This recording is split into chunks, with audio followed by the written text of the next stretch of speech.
जब इस संविधान की निर्मित हो रही थी, जब इस संविधान का गठन, संविधान सभा का, कॉन्स्टिट्यूंट असेंबली का गठन हो रहा था, तब इस देश में एक ऐसा ऑर्गेनाइजेशन था जो संविधान के बनने के ही खिलाफ था।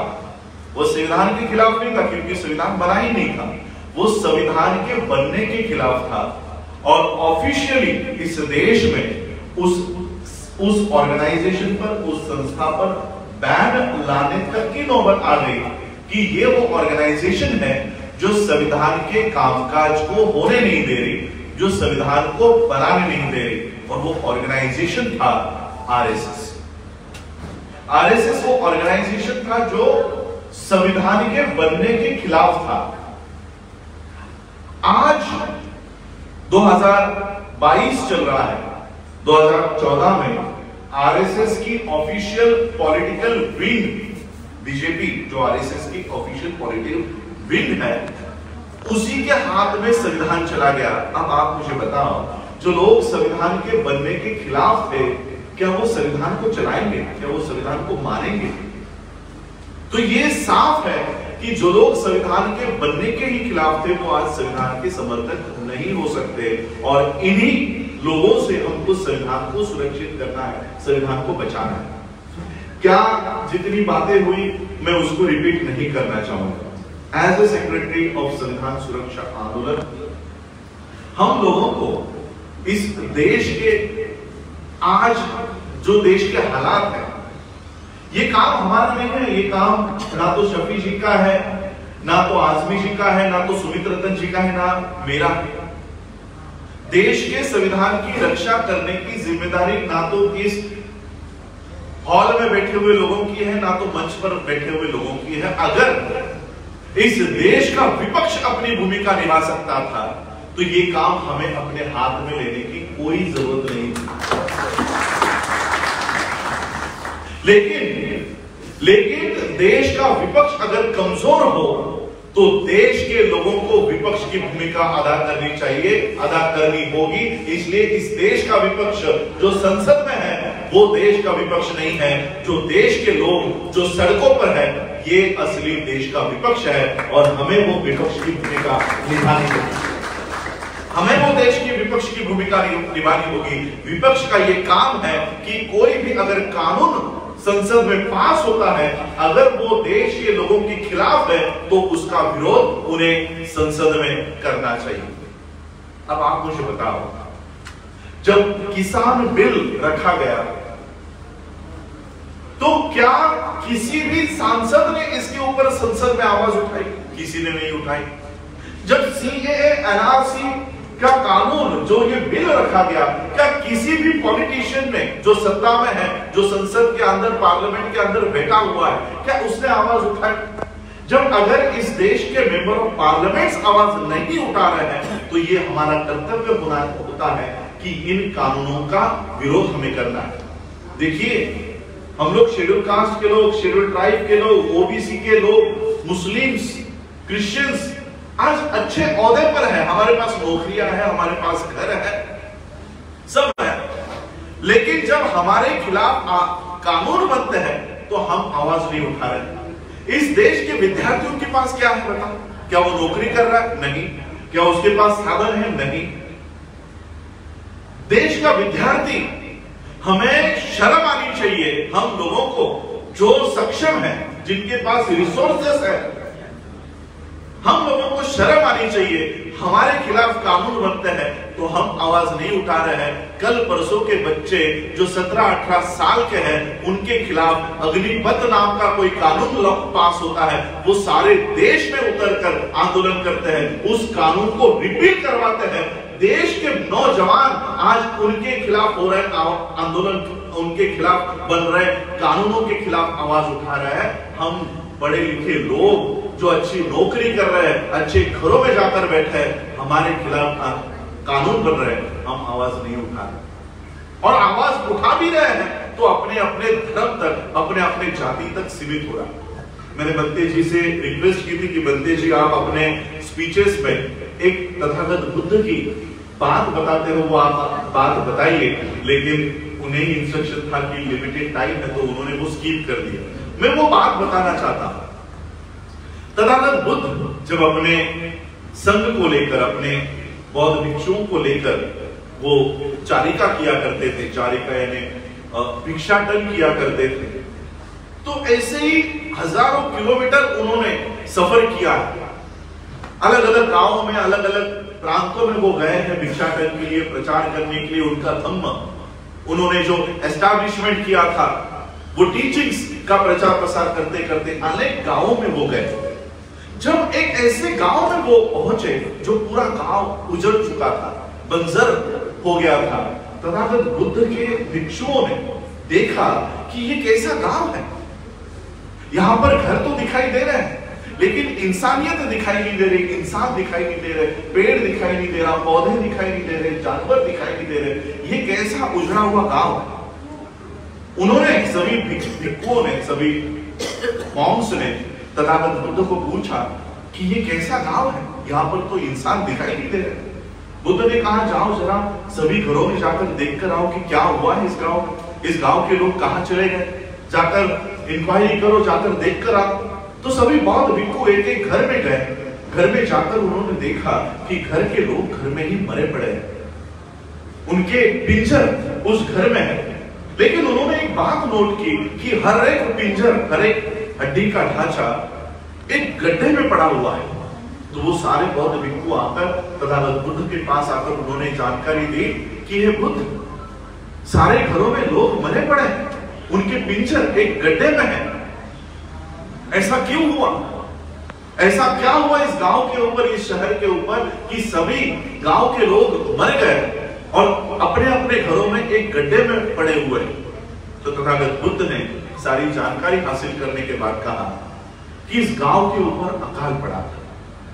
पिछले 10-15 सालों से यहां पर बारिश नहीं हुई, धीरे धीरे पेड़ मर गए, जानवर मर गए, और जब इंसानों के मरने की बारी आई तब इन्होंने अपने अपने घरों में कुआं खोदना शुरू किया। जैसे ही वो कुआं खोदते खोदते गए, थोड़ा और डीप चले गए, उनकी भी मौत उनके घर में जो कुआं खोद रहे थे उसी में हो गई। और इसलिए सभी लोग अपने अपने घर में कुआं खोदते खोदते मरे गए। आज हमारी परिस्थिति भी ऐसी ही है। तथागत बुद्ध ने कहा कि अगर ये सभी लोग इकट्ठा होकर अपने अपने घर में कुआं खोदने के बजाय इकट्ठा होकर एक ही कुआं खोदते तो उन्हें शायद पानी मिल जाता और कोई भी नहीं मरता। अब हमारी हालात वैसी है, जब सीए एनआरसी होता है तो सिर्फ मुसलमान आगे आ रहा है, जब किसानों के खिलाफ बिल बनता है तो सिख आगे आता है, जब शेड्यूल कास्ट के ऊपर संविधान को जलाया जाता है तो सिर्फ शेड्यूल कास्ट के लोग आगे आते हैं। जिनके ऊपर अन्याय हो रहा है, सिर्फ अलग अलग लोग, अलग अलग जाति के लोग, अलग अलग धर्म के लोग अपने अपने आंदोलन कर रहे हैं। हम भी अगर अलग अलग कुआं खोदे तो अपने कुएं में हम लोग भी मर जाएंगे। इसलिए अलग अलग कुआं खोदने के बजाय एक कुआं हम लोगों को खोदना होगा। चाहे वो मुसलमान हो, चाहे वो सिख हो, चाहे वो क्रिश्चियन हो, चाहे वो बुद्धिस्ट हो, चाहे वो शेड्यूल कास्ट के, हिंदुओं के, किसी भी जाति धर्म के हो, हम सभी लोगों को इकट्ठा होकर एक आंदोलन करना होगा। और ये एक आंदोलन तैयार हम संविधान सुरक्षा आंदोलन के माध्यम से कर रहे हैं कि हमारे अलग अलग आंदोलन, राजस्थान में अलग आंदोलन चल रहे हैं, कर्नाटक में आंदोलन चल रहे हैं, महाराष्ट्र में चल रहे हैं, सभी यहां पर, ऐसा नहीं कि सिर्फ संविधान सुरक्षा आंदोलन ही आंदोलन कर रही है, ऐसा नहीं है। सभी लोग अपने अपने स्टेट्स में, अपने अपने डिस्ट्रिक्ट्स में काम कर रहे हैं। संविधान को बचाने के लिए, एट्रोसिटीज के अगेंस्ट जितने भी कानून बन रहे हैं, सभी लोग वहां पर काम कर रहे हैं। लेकिन वो सिर्फ डिस्ट्रिक्ट लेवल पर, स्टेट लेवल पर ही हो रहा है और उसका इफेक्ट नेशनल लेवल पर दिखाई नहीं पड़ रहा। देखिए, एक अन्ना हजारे का नाम हम लोगों ने सुना होगा। लोकपाल बिल का ड्राफ्ट उन्होंने तैयार किया। Lokpal bill itself is unconstitutional. वो खुद एक गैर संवैधानिक, असंवैधानिक मांग को लेकर वो लाखों लोगों को दिल्ली में इकट्ठा करता है। एक अन्ना हजारे लाखों लोगों को असंवैधानिक मांग के लिए अगर दिल्ली में इकट्ठा कर सकता है, तो क्या हम लोग संविधान को बचाने के लिए क्या दिल्ली में लाखों लोगों को इकट्ठा नहीं कर सकते?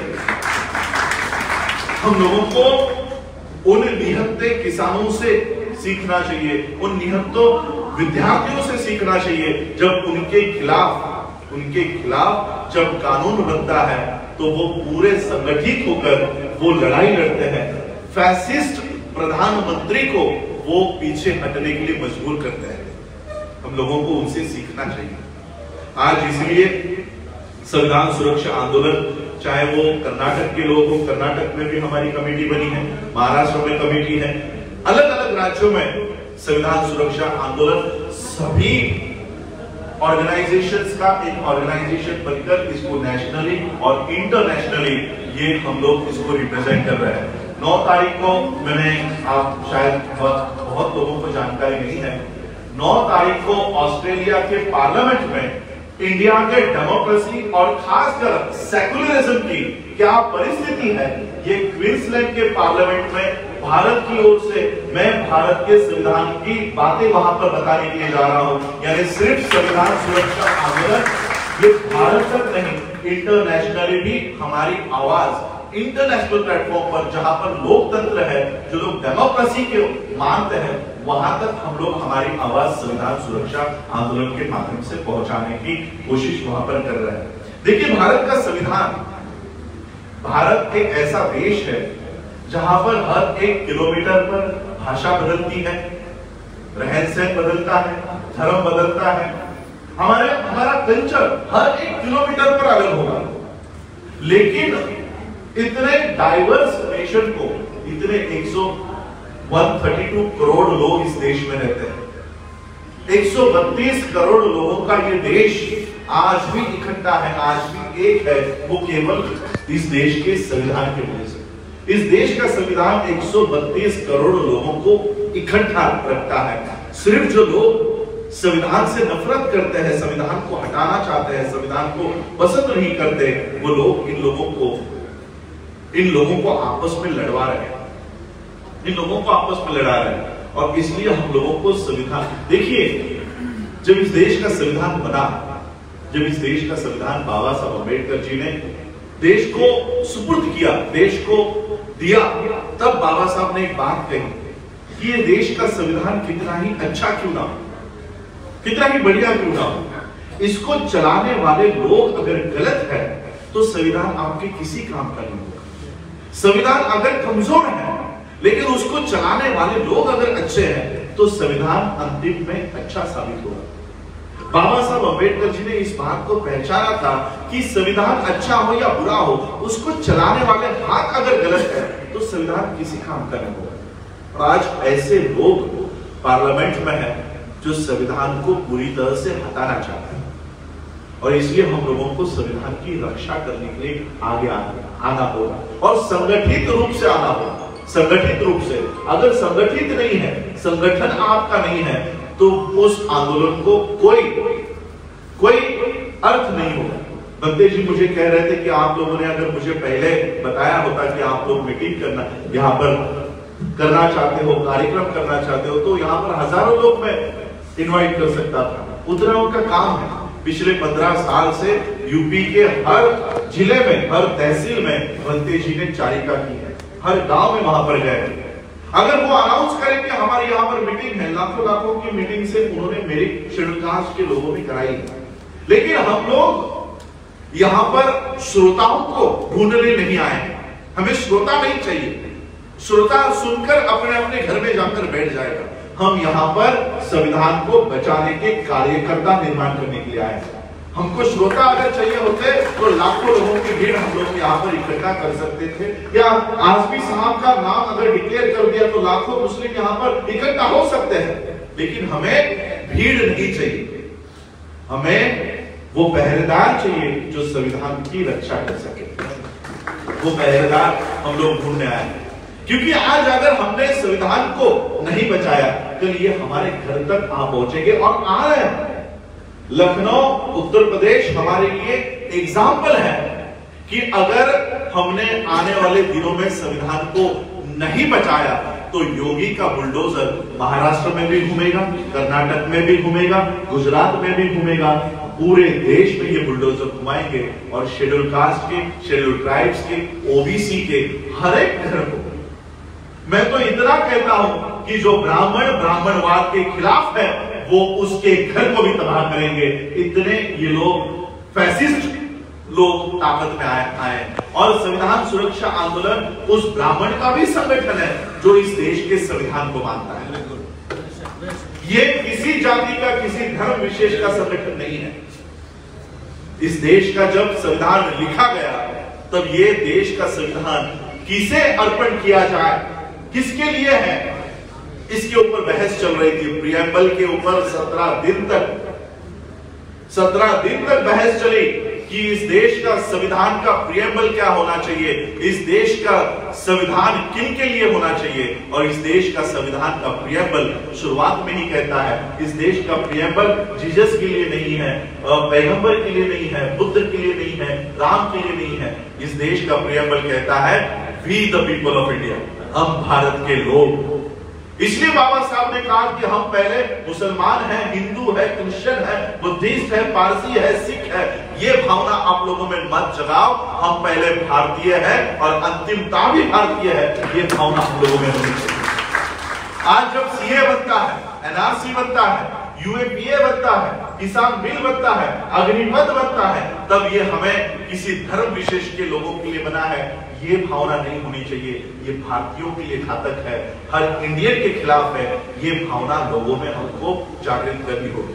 संविधान सुरक्षा आंदोलन के माध्यम से हर डिस्ट्रिक्ट में हम लोग संविधान के प्रति, देखिए बाबा साहब अम्बेडकर जी ने जब संविधान का निर्माण किया, इस देश को अर्पण किया, तब बाबा साहब ने कहा कि ये काम इस देश के पार्लियामेंट का है, इस देश के पूरे यंत्रणा का है कि वो संविधान के प्रति लोगों में आस्था उनकी जगाए। ये इस देश के सारे पार्लियामेंटेरियंस का काम होना चाहिए था कि वो सारे देश के लोगों के सामने संविधान की अच्छाइयां उन तक पहुंचाए। राजस्थान में मेरे ख्याल से सभी जी को पता होगा, बीजेपी का एक सांसद जम्मू कश्मीर में, राजस्थान में संविधान के खिलाफ रैली निकालता है कि संविधान हमारे अधिकार कैसे छीन रहा है, इसकी रैली वहां पर निकालता है और संविधान का दमन करता है। बाबा साहब अम्बेडकर जी ने कहा कि संविधान के प्रति लोगों की आस्था तैयार करो। इस देश की पार्लियामेंटेरियंस संविधान के खिलाफ लोगों की आस्था तैयार कर रहे हैं। आप लोगों को पता होगा, जब हम लोग पिछले 1 साल पहले, 2 साल पहले, जब संविधान सुरक्षा आंदोलन के माध्यम से, बहुजन मैत्री संघ के आंदोलन माध्यम से संविधान की बातें लोगों को जब बता रहे थे, तब आपके यहाँ का कोई मंडलेश्वर, इन्होंने प्रेस कॉन्फ्रेंस लेकर कहा कि हम नया संविधान बनाने वाले हैं और वो संविधान धर्म के ऊपर आधारित होगा। ये इस लखनऊ में ये बात चली और आज भी वो संविधान का ड्राफ्ट बना रहे हैं। कैसा ड्राफ्ट? जो धर्म के ऊपर आधारित होगा, यानी सीधा सीधा मनु का कानून, मनुस्मृति वो लोग इस देश में लागू करने की तैयारी कर रहे हैं, जहां पर SC, ST, OBC, माइनॉरिटी के लोगों को सेकेंडरी सिटीजन माना जाएगा। इस तरह का कानून इस देश में बनने जा रहा है। आज इस देश का मुस्लिम हो, सिख हो, क्रिश्चियन हो, बुद्धिस्ट हो, अगर हम सुरक्षित है तो केवल संविधान की वजह से सुरक्षित है। इसलिए हम सभी लोगों को, मैं तो यही कहता हूं कि जो ग्रंथ हमको सुरक्षित रख रहा है उसकी सुरक्षा करना हम लोगों का कर्तव्य है, हम लोगों का काम है कि जिस ग्रंथ से हम लोग सुरक्षित है, मुझे आप गर्व होता है, मुझे जब NRC CA के आंदोलन में हमारे लोग, मुस्लिम भाई, ज्यादातर मुस्लिम बहनें जब बाबा साहब का फोटो लेकर आंदोलन कर रही थी, देश का ध्वज लेकर आंदोलन कर रही थी। इस तरह का आंदोलन देश भर में होना चाहिए। एक झंडा वो होगा हमारा राष्ट्रीय ध्वज। इस राष्ट्रीय ध्वज के नीचे हम लोगों को इकट्ठा होकर ये आंदोलन हम लोगों को करना है और इसीलिए हम लोग ये संविधान सुरक्षा आंदोलन का संगठन पूरे देश भर में हम लोग यहाँ पर तैयार कर रहे हैं। इसमें सभी संविधान को चाहने वाले लोग, संविधान से प्यार करने वाले लोग, इसमें हम लोगों को इकट्ठा करने हैं पूरे देश भर में। और इसको एक टर्म वाइज में, फेस मैनर में अलग अलग राज्यों में हम लोग इसको लेकर जा रहे हैं। आज उत्तर प्रदेश की ये मीटिंग हो रही है। उत्तर प्रदेश में संविधानिक सभी कास्ट के, सभी धर्म के लोग, आज मुझे अच्छा आनंद हुआ कि आज हमारे डायस में मुस्लिम्स हैं, बुद्धिस्ट हैं, हिंदू हैं। शर्मा जी भी आज हमारे डायस पर बैठे हुए हैं। सही मायने में यही वो संविधान है जो हमारे लॉ मेकर्स ने इस संविधान को बनाने की कोशिश की थी। तो हर एक राज्य में जो भी कानून यहाँ पर बने हैं, यूएपीए हो, सीए हो, एनआरसी हो, मेरी खुद की petition Buddhist society of India के माध्यम से सुप्रीम कोर्ट में सीएए के अगेंस्ट में मेरी पिटीशन वहां पर है। आज तक उसकी डेट नहीं आई। देखिए सुप्रीम कोर्ट भी कैसे काम कर रहा है। कल नुपुर शर्मा के लिए उन्होंने तीखे शब्द कहे, लेकिन जजमेंट में कहीं पर भी उसका जिक्र नहीं। तो सिर्फ हवा में कही हुई बात ये रिकॉर्ड पर अगर नहीं लाते हैं तो ऐसी बातों का कोई महत्व नहीं है। तो ऐसे सुप्रीम कोर्ट से भी हम लोगों को कोई उम्मीदें नहीं है। हमारी लड़ाई हमें खुद लड़नी होगी। हमारी लड़ाई को हम लोगों को खुद सामने आकर लड़ना होगा। एक बहुत बड़े आंदोलन की शुरुआत हम यहाँ पर करने जा रहे हैं, लेकिन संगठित होकर। अगर संगठन नहीं है तो हमारे संगठन का कोई महत्व नहीं होगा। आज शेड्यूल कास्ट के लाखों संगठनाएं भारत में काम कर रही है। शेड्यूल कास्ट वो बाबा साहब अम्बेडकर जी के नाम से संगठन बनाते हैं, गुरु रविदास के नाम से संगठन बनाते हैं, गुरु महर्षि वाल्मीकि के नाम से संगठन बनाते हैं। देखिए मैं जाते जाते सिर्फ एक ही बताना चाहूंगा, आज हमारे लाखों संगठनाएं शेड्यूल कास्ट के, ओबीसी के, 10 लाख संगठना शेड्यूल कास्ट के, 10 लाख। दिल्ली में हमारी जब कॉन्फ्रेंस हो रही थी तब शेड्यूल कास्ट के सभी डिग्निटरीज को हमने इनवाइट किया था और वहां पर हमें पता चला कि 10 लाख संगठना शेड्यूल कास्ट की है, ओबीसी की है। और जिस संगठना से हम लड़ रहे हैं वो सिर्फ एक है, आरएसएस की अलग अलग विंग्स हैं। विद्यार्थियों के लिए एबीवीपी, युवाओं के लिए बजरंग दल, राजनीति के लिए बीजेपी, हिंदू धर्म के लिए वीएचपी, अध्यात्म के लिए ब्रह्म कुमारी। ऐसे 104 संगठना आरएसएस की काम कर रही है और हमारी 10 लाख संगठन, 10 लाख संगठन 104 संगठनों से परास्त है, वो हरा रही है। 104 संगठन के लोग पूरे देश भर में हावी हो चुके हैं। वो मीडिया उनके कब्जे में है, सुप्रीम कोर्ट उनके कब्जे में है, संसद उनके कब्जे में है, पार्लियामेंट पूरी उनके अंडर चली गई है। पूरा लोकतंत्र, पूरा डेमोक्रेसी 104 संगठनों के कब्जे में है और 10 लाख संगठन के लोग उनका कहीं पर भी कुछ भी नहीं। ऐसा क्यों है? काम करने का तरीका, उनका काम करने का तरीका और हमारे काम करने के तरीके में जो अंतर है, जो बात मैं शेड्यूल कास्ट के लिए कर रहा हूं वो बात मुस्लिम के लिए भी लागू होती है। मुस्लिम्स की भी उसी तरह की कार्यशैली बनते जा रही है।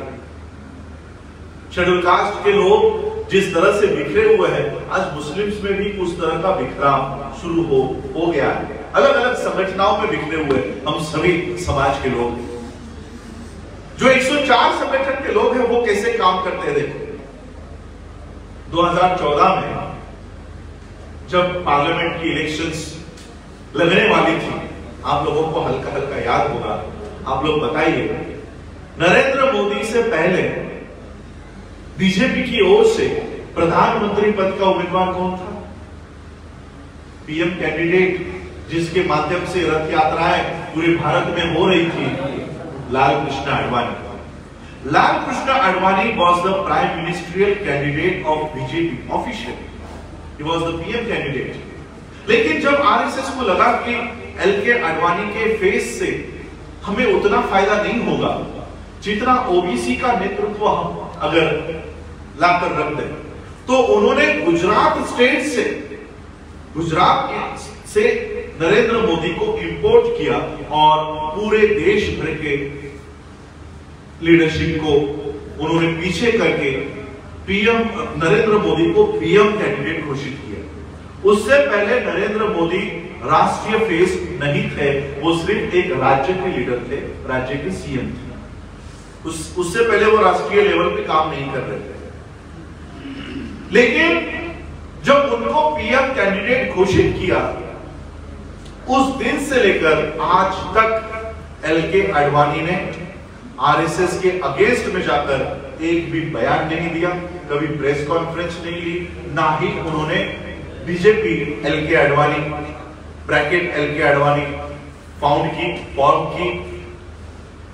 ऐसे ही हम लोग क्या करते हैं, चाहे वो मुस्लिम का हो या शेड्यूल कास्ट का हो या ओबीसी का हो। अब हमारे महाराष्ट्र में भी आप लोग देख रहे होंगे क्या चल रहा है।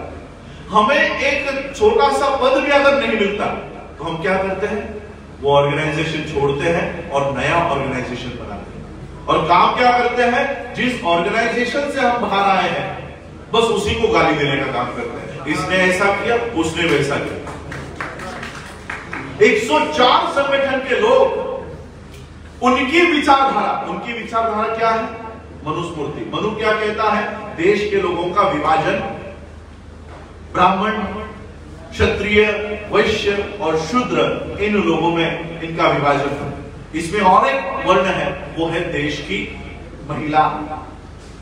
चाहे वो ब्राह्मण की हो, क्षत्रिय की हो, वैश्य की हो या शूद्र की हो, किसी भी महिला को अधिकार नहीं होगा। ये मनु का कानून कहता है। मनु का कानून। जब हम संविधान सुरक्षा आंदोलन की बात कर रहे हैं तो संविधान को अगर सुरक्षित करना है तो वो किससे करना है, वो मनु के संविधान से करना है। इस देश में दो संविधान की लड़ाई शुरू है। एक संविधान जो हमारे फ्रीडम फाइटर्स ने, ज्यूरिस्ट ने, कॉन्स्टिट्यूशनिस्ट ने बनाई है, और एक संविधान जो मनु ने बनाया है। इस देश में किसका संविधान, किसके संविधान का राज होगा, मनु के संविधान का या बाबा साहब के संविधान का, इसकी लड़ाई चल रही है। और जो लोग मनु के संविधान को लाना चाहते हैं, उनकी कार्यशैली कैसी है, वो अपने संविधान को लागू करने के लिए पीएम पद का भी त्याग करने के लिए तैयार है। पीएम पद का भी। हम लोग सरपंच, आपके यहां पर क्या कहते हो सरपंच को यूपी में, मुखिया, प्रधान, हम लोग प्रधान पद का भी त्याग करने के लिए तैयार नहीं है। वो लोग पीएम पद की भी कुर्सी को त्याग कर रहे हैं, हम लोग एक छोटी सी कुर्सी को भी त्याग नहीं कर रहे हैं। और इसलिए हम लोगों को अगर इस देश में बहुजनों की विचारधारा पर, संविधान की विचारधारा को अगर लागू करना है, बचाना है, तो जमीन पर बैठकर काम करने की भी तैयारी हम लोगों की होनी चाहिए। हमको उनसे सीखना चाहिए, उन लोगों से सीखना चाहिए कि वो लोग उनकी विचारधारा को फैलाने के लिए किस तरह से काम कर रहे हैं, उस तरह से हम लोगों को काम करना होगा। और हम लोगों को हर राज्य में संविधान सुरक्षा आंदोलन का गठन करना है। मैं आप लोगों को इनवाइट करूंगा इस संविधान सुरक्षा आंदोलन में, भले पद मिले या ना मिले, इस संविधान सुरक्षा आंदोलन में इकट्ठा होकर हम लोगों को काम करना है। इकट्ठा होकर हम सभी लोगों को इसमें आगे आकर इस संस्था को, इस ऑर्गेनाइजेशन को बढ़ाना है। इस देश में संविधान सुरक्षा आंदोलन के हर स्टेट्स में, हर डिस्ट्रिक्ट्स में इसके चैप्टर्स खुलेंगे, इसके विंग्स खुलेंगे। महिला आज देखिए, हर एक व्यक्ति आंदोलन कर रहा है, लेकिन वो सेपरेट, इकट्ठा होकर हम लोगों को यह आंदोलन करना होगा। इकट्ठा होकर अलग अलग कुएं खोदकर हम लोग बचेंगे नहीं, एक कुआं मिलकर हम लोगों को खोदना होगा, तब जाकर हम लोगों को वो पानी मिलेगा, तब जाकर हम लोग जीवित रह पाएंगे। इसलिए एक आंदोलन बने, संविधान सुरक्षा आंदोलन के माध्यम से ये आंदोलन हम लोग करें। यही आज के इस मीटिंग का उद्देश्य है। यही उत्तर प्रदेश कार्यकारिणी का गठन हम लोग कर रहे हैं। और इसमें हमने प्रेसिडेंट रखा ही नहीं है कि आप लोगों को लगता है कि ये प्रेसिडेंट, वो प्रेसिडेंट, जितने भी नेता हैं उन सबको हमने प्रेसिडियम में डाल दिया है कि आप आओ, कोई ऊंच नीच की भावना नहीं होगी। सिर्फ 2 सेक्रेटरी हमने रखे हैं, मोहम्मद शफी जी और मैं यहाँ पर सेक्रेटरी के तौर पर काम कर रहे हैं। इसके मिनट्स बनाना, मीटिंग्स ऑर्गेनाइज करना, हम लोग कहीं पर भी यहाँ पर लीडर बनके, नेतृत्व बनके लीडरशिप नहीं कर रहे हैं। सभी लीडर्स को इसमें विजय कोलसे पाटिल है, हरप्रीत सिंह जी है, फादर बॉस्को है, सभी लोग हमारे प्रेसिडियम में काम कर रहे हैं कि जिस वजह से हमारे संगठन टूटते हैं, हमारे संगठन इसी वजह से टूटता है कि तू अध्यक्ष है कि मैं अध्यक्ष, इसलिए हमने यहाँ पर अध्यक्ष रखा ही नहीं है, अध्यक्षीय मंडल रखा है, सभी लोगों को उसमें प्रेसिडेंट में रखा है। आप लोग भी इसमें आइए और उस तरह से हम लोगों को काम करना है। तो आज संविधान सुरक्षा आंदोलन की ये मीटिंग है और मीटिंग में आप सभी लोग आए और खासकर मुझे आनंद है कि आज महिला भी यहाँ पर इकट्ठा हुई है। अगर एक महिला भी अपने घर को वहां पर एक इस संस्था से जुड़वा पाए, जोड़ पाए, तो पूरा घर हमसे जुड़ जाएगा। हमारे पास साधन नहीं, देखिए हमारी लड़ाई ऐसे लोगों से है जो पूरा देश उनके हाथ में चला गया, उनके हाथ में तोप है, हमारे हाथ में कुछ भी नहीं है। वो पूरा तोप लेकर लड़ रहे हैं, हमारे पास नेल कटर भी नहीं है। तो ऐसे लोगों से हमारी लड़ाई है। हमारी बातें कोई मीडिया वाला देश के सामने नहीं रखेगा, कोई चैनल हमारी बातों को, संविधान सुरक्षा आंदोलन को नहीं रखेगा, बल्कि हमने ऐसा एक्सपीरियंस किया है कि हमारी मीटिंग होने के बाद या मीटिंग में ही पुलिस वाले आकर पहुंच जाते हैं कि क्यों मीटिंग ले रहे हो, क्या उद्देश्य है, किसने ली है। वो हमको प्रेशराइज करना चाहते हैं, उनको लगता है कि हम डर जाएंगे। मेरी एक फोटो हमेशा उत्तर प्रदेश के संविधान सुरक्षा आंदोलन में और बहुजन मैत्री सम्मेलनों में छापी जाती है कि मेरे हाथ में एक संविधान है और संविधान को लेकर मैं खड़ा हूं। तो मुझे बहुत लोग पूछते हैं कि ये फोटो आप क्यों यूज करते हो, तो मैंने कहा कि इस फोटो के पीछे मैसेज है। जब पंडित सुमित रतन जी लखनऊ में हमारी रैली करवा रहे थे, उस समय लॉकडाउन का पीरियड था और 50 लोग की अनुमति वहां पर थी, लेकिन उस कार्यक्रम में मुझे लगता है 5-6 हजार लोग आ गए थे। तो वहां पर लिटरली मिलिट्री के लोग बुला दिए और हमारे स्टेज के सामने राइफल लेकर हमारे सामने खड़े कर दिए, राइफल लेकर। तो उन्हें लगा कि इनके राइफल देखकर, उनके मिलिट्री के पोशाक देखकर हम डर जाएंगे। तो उनके सामने मैंने अपने स्पीच में कहा कि मैं उन बाबा साहब अम्बेडकर जी का रिलेटिव हूं, उन बाबा साहब अम्बेडकर जी का खून मेरे शरीर में है, जिन्होंने संविधान निर्माण किया है। उस संविधान को बचाने के लिए मुझे आपकी गोलियां और आपकी फांसी पर भी चढ़ना पड़े तो मैं हंसते हंसते फांसी पर चढ़ने के लिए तैयार हूं, लेकिन आपसे डरने वाला नहीं हूं। वो लोग इतनी बात सुनकर अपने अपने जगह चले गए। थोड़ी देर में देखता हूं कि ग्राउंड में एक भी पुलिस वाला नहीं था। ये लोग हमें डराना चाहते हैं, डराना चाहते हैं। कुत्ते को सिर्फ एक बार हट कर दिया ना, वो धूम दबा के भाग जाता है। बस आपको उनको हटाने की, हट करने की ताकत आप में आनी चाहिए। इन लोगों में कोई ताकत नहीं है, इसलिए संगठित होकर हम लोग इनका मुकाबला करें तो ये पीछे हटेंगे। हमने देखा है ये किसानों से डरे, ये विद्यार्थियों से डरे। जब हम इकट्ठा होकर इनको मुंहतोड़ जवाब देंगे तब ये पीछे हटेंगे। और आज जब संविधान की बात आती है तो लोगों को लगता है ये एक ही समाज के लोगों का मुद्दा है, एक ही लोगों का, एक ही जाति के, एक ही धर्म के लोगों का मुद्दा है। मैं आप लोगों को आज इस मीटिंग में मुस्लिम्स की संख्या ज्यादा है, इसलिए मैं आप लोगों को बताना चाहूंगा, जब बाबा साहब अम्बेडकर इस देश के संविधान को निर्माण करना चाहते थे, जब अंग्रेजों ने कॉन्स्टिट्यूएंट असेंबली का गठन कर दिया, बाबा साहब अम्बेडकर इस संविधान सभा में जाना चाहते थे। लेकिन उस समय बाबा साहब अम्बेडकर जी से कहा गया कि बाबा साहब इस संविधान सभा के दरवाजे ही नहीं, खिड़कियां भी आपके लिए बंद है, हम आपको इस संविधान सभा में आने ही नहीं देंगे। जब आप संविधान सभा में आओगे ही नहीं तो संविधान कैसे निर्माण करोगे? तब बाबा साहब अम्बेडकर जी की व्यथा पश्चिम बंगाल में बैठे हुए जोगेंद्र नाथ मंडल इन्होंने पहचानी और बाबा साहब अम्बेडकर जी को पश्चिम बंगाल में, वेस्ट बंगाल में बुलाया और बाबा साहब अंबेडकर जी को संविधान सभा में भेजने के लिए उन्होंने अपने एक पार्टी के मुस्लिम कैंडिडेट को रिजाइन करने के लिए कहा और उस मुस्लिम कैंडिडेट की जगह बाबा साहब अंबेडकर जी को भेजा। इस देश के मुसलमानों ने बाबा साहब अंबेडकर जी को संविधान सभा में भेजा, तब जाकर बाबा साहब संविधान बना था। इसलिए ऐसा मत समझो कि ये संविधान तो सिर्फ अम्बेडकराइट लोगों का मुद्दा है, नहीं। इस देश के संविधान को बनाने के लिए मुसलमानों ने भी बाबा साहब को उतना ही साथ दिया है। इसलिए इस देश के संविधान का मुद्दा सिर्फ मुसलमानों का, बौद्धों का, अम्बेडकराइट्स का, सिखों का, इनका ही नहीं, सभी भारतीयों का मुद्दा है। और इसलिए इस देश के संविधान की सुरक्षा करना हम सभी भारतीयों का काम है। और इस देश में जो सेकुलरिज्म को लेकर चल रहा है, धर्मनिरपेक्षता, ऐसा मत समझो कि ये मुसलमानों के खिलाफ है। मैं अपने चैनल के माध्यम से ये बताना चाहता हूं, ये शेड्यूल आज मुस्लिम है, कल बुद्धिस्टों के लिए भी ये कानून है। एंटी कन्वर्जन लॉ बना दिया गया है गुजरात में। हमारे आज मैं जिस संस्था का प्रेसिडेंट के तौर पर काम कर रहा हूं, बुद्धिस्ट सोसाइटी ऑफ इंडिया, हमारे ऊपर केसेस क्यों?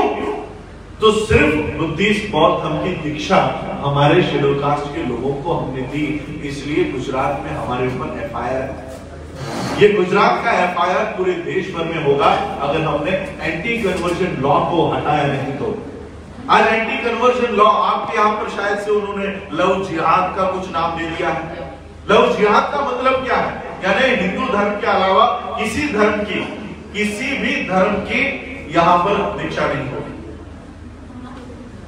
मोहन भागवत का कहना है कि इस देश में अगर आपको रहना है तो हिंदू बनकर रहना होगा, हिंदू बनकर। अगर जो हिंदू नहीं है तो उसको सेकेंडरी सिटीजनशिप। इन सभी जो मुद्दे संविधान के खिलाफ है, सभी मुद्दे हमारे एजेंडे के ऊपर है, सभी मुद्दे हमारे एजेंडे के ऊपर है। इसलिए संविधान सुरक्षा आंदोलन को पूरे देश भर में हम लेकर जा रहे हैं। इसमें क्रिश्चियंस, मुस्लिम्स, सिख्स, माइनॉरिटी, सभी माइनॉरिटी हमें साथ दे रही है और सभी लोगों का नेतृत्व लेकर हम लोग ये चला रहे हैं। मैं आप लोगों को इनवाइट करता हूं, आइए और पूरे देश भर में इस संविधान सुरक्षा आंदोलन को मजबूत कीजिए।